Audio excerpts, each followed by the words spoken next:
अखिलेश यादव जी कह रहे हैं कि उत्तर प्रदेश में इस समय इनकाउंटर नहीं हो रहा है, हत्या हो रहा है, लॉ एंड ऑर्डर मेंटेन नहीं हो पा रहा है। उत्तर प्रदेश सरकार जो है कमज़ोर हो चुकी है। क्या कहेंगे? यही तो है। 12 साल की जब बेटी का रेप हो रहा था ना, इनके लिए रेप नहीं हो रहा था, उनके लिए डीएनए टेस्ट मांगा जा रहा था और कहते थे फंसाया जा रहा है। मतलब बच्ची जो है खुद अगर बोल रही है तो वो रेप नहीं है। अब यहाँ पे जो गोलियां चला रहे हैं, जो उसको राम गोपाल जो है हमारा मिश्रा, उसको बर्बरता से मार दिया, इनके लिए वो हत्या नहीं है। मैं तभी तो बोलता हूँ गुंडा राज कहाँ से पनपा। ये जो उत्तम प्रदेश आज हम कहते हैं, ये उत्तर प्रदेश से गुंडा प्रदेश कैसे बना, ये योगदान इसी अखिलेश यादव, इनके बाप मुलायम सिंह यादव, ऐसी सोच जो गुंडों को भी संरक्षण प्राप्त करते हैं, उनके पीछे खड़े हो जाते हैं। चाहे अतीक अहमद हो, अंसारी हो, अतीक अहमद कुछ ऐसे बाहुबली बना, उनको बनाने वाले ये पार्टी है। डंके की चोट पर बोलूंगा, उनको बनाने वाले, उनको जमीन से उठाकर हर एक उनका गुनाह छुपाने वाले, उस पर पर्दा डालने वाले, वो कोई है तो अखिलेश यादव है। आज वही काम जो है ना, वो सिर्फ वोट बैंक की राजनीति के तहत एक घर का बच्चा गया। उत्तर प्रदेश के ये अपने आप को मसीहा मानते थे ना कि हमने हमारा उत्तर प्रदेश, हम समाजवाद। आज उस समाजवाद में एक मिश्रा घर के बेटे के लिए जगह नहीं है। आप दलित की तुष्टीकरण की राजनीति, चाहे धर्म के नाम पर मुस्लिम तुष्टीकरण की राजनीति से आज इतने आप बेशर्म हो चुके हो कि आपको उस बच्चे की हत्या नहीं दिख रही। अगर वो चढ़कर, अगर उसने झंडा सुनिए, अगर वो चढ़ा भी है तो आप संविधान की कॉपी दिखा रहे थे ना। जो आप कॉपी उस वक्त भाजपा को पढ़ा रहे थे संविधान, वो अपने वोटर्स को भी पढ़ाते कि वहां गोली नहीं चलाई जाती, आप एफआईआर करिए। हैं कि जब जानते थे कि संवेदनशील क्षेत्र है, वहाँ पर जो है मुस्लिम बहुल है, वहाँ पर दंगा हो सकता है, तो उसी रास्ते पे क्यों, वहीं पर गाना क्यों बजाया जाए डीजे पे? कौन सा क्षेत्र है जो हमारे देश में जो संवेदनशील नहीं है?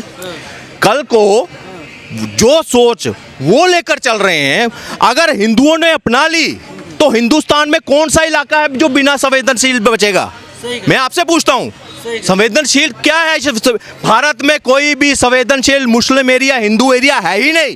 पूरा हिंदुस्तान का नागरिक कश्मीर से लेकर कन्याकुमारी तक कहीं पे भी आ जा सकता है बिना रोक टोक, चाहे मस्जिद है, चाहे चर्च है, मंदिर है, कहीं पे भी। उसके बाहर से उसका दायरा है, हर एक इमारत का एक दायरा रहता है। आपका घर है, आप घर के अंदर कुछ भी कर सकते हैं, नंगे घूमिए, कुछ भी करिए, मगर जब आप घर से बाहर आ जाता है तो दायरा समाज का आ जाता है। तो समाज का अगर दायरा था, आपको अगर कोई गलत लगता, आप एफआईआर करते, आप एफआईआर करते। आपने वहां के लोगों ने एक, पता क्या, ये शय है, शय का परिणाम है। किसकी शय?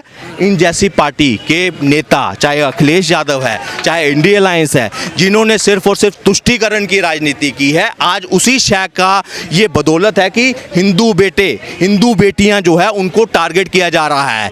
बार बार डर ही नहीं है। आप कह रहे संविधान, संविधान का डर कब रहेगा? जब गलत को गलत ठहराया जाएगा, चाहे कोई भी है, किसी भी धर्म का है, अगर गलत का गलत ठहराया जाए, उनको डर रहेगा कि मेरे घर वाले भी मेरे पीछे नहीं खड़े होंगे अगर मैं गलत करता हूं। लेकिन अगर हम उसको बैक करते रहेंगे, अखिलेश यादव उनको गलत ठहराने पे मतलब उल्टा उसी के ऊपर प्रश्न चिन्ह लगा दीजिए, जो विक्टिम है उसी को गलत ठहराने लगेंगे, तो उनके हौसले बढ़ेंगे।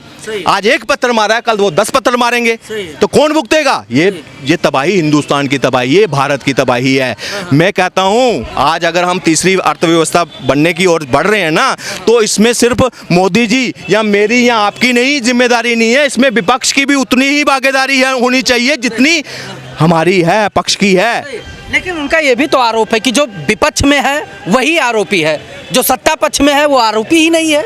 अरे भाई, जो एक समुदाय विशेष का है उसी का इनकाउंटर होना है और वही जो है कातिल है। तो मतलब पूरी गलती मान लें कि हर एक जो मुस्लिम धर्म का है, जो पत्थरबाज है, वो एक ही धर्म से आ रहा है। मतलब पत्थरबाज फिर अगर कोई निकल रहा है, या गोली चलाने वाला जहाँ एजेंडे के तहत जो निकल रहा है वो एक ही धर्म का निकल रहा है। यहाँ तो अखिलेश यादव जी ये बता दें कि इनके पिताजी से लेकर अभी तक जितनी व्यवस्था इन्होंने उत्तर प्रदेश में बनाई है, आईएएस ऑफिसर बैठे हैं, जहाँ उत्तर प्रदेश की सिविल सर्विस के जो हैं वो करप्ट हैं, वो करप्ट हैं, वो सिर्फ एक दिशा निर्देश पे चल रहे हैं, वो अपना लॉ कानून फॉलो ही नहीं कर रहे। यहाँ तो ये कह दें, अगर कानून व्यवस्था है, वो कानून के एवज में, उसके एविडेंस के आड़ के नीचे अगर वो एनकाउंटर कर रही है, घर गिरा रही है, बुलडोजर गिरा रही है, तो ये गलत नहीं है। मेरी बात गलत सुनिए, नहीं, आपने मैं देखिए पिछले दिनों एक चर्चा में चली थी इन्वेस्टर मीट, आज से 2 साल पहले। सही है। उसमें बताया गया था कि इसमें 32 लाख करोड़ जो है वो उत्तर प्रदेश में इन्वेस्ट हुआ है, जिसमें फिल्म सिटी का भी पूरा एक बड़ा मोटा रोल है, उसमें प्रोजेक्ट है उसमें। अगर वो चीज़ हो रही है, अगर यहाँ पे हो रही है, कैसे हो रही है? ये शुरुआत हुई है बुलडोज़र मॉडल के बाद, जब व्यापारियों को, इंडस्ट्रियलिस्ट को ये अपने आप को फील होने लगा कि अब उत्तर प्रदेश सुरक्षित है, यहाँ बिजनेस लगाया जा सकता है, यहाँ वो जो माफिया गैंग था ना, वो बाहुबली टाइप, वो अब ख़त्म हो चुका है। तो तब जाकर इंडस्ट्री सेटअप यहाँ पे होने लगी, सब कुछ होने लगी।